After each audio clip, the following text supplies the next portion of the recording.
আসিয়া। আল্লাহর সামনে একবার মাথা নত করেছে, পৃথিবীর কোন শক্তির সামনে মাথা নত করে নাই। আসিয়াকে, আসিয়া এবং ফেরাউনের ফিনান্স মিনিস্টার, অর্থমন্ত্রীর বিবি লুকিয়ে কালিমা পড়েছে, সাইয়েদনা মূসা আলাইহিস সালামের উপর ঈমান এনেছে। ফেরাউন শুনে দুইজনকে ডেকে নিয়ে আসলো। অর্থমন্ত্রীর বউয়ের সাথে দুধের বাচ্চা, বলল দুইজন নাকি ঈমান এনেছো লুকিয়ে লুকিয়ে, এক আল্লাহরে ছাড়ো, আমি ফেরাউন রে সেজদা দাও। এরা বলল জীবন যাবে কিন্তু ঈমান যাবে না, জীবন দিব কিন্তু ঈমান দিব। প্রথমে ধরলো অর্থমন্ত্রীর বউকে, তাড়াতাড়ি আমার পায়ে সেজদায় লুটিয়ে পড়ো। সে বলে না, জীবন যাবে ঈমান যাবে না।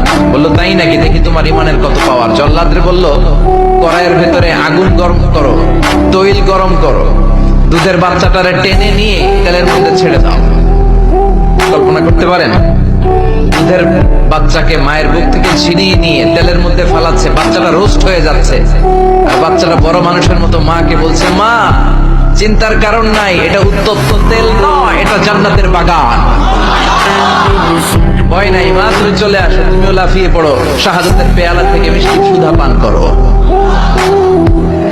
মহিলার ঈমান আরো বেড়ে গেল। সে বলল আমি জীবন যাবে ঈমান যাবে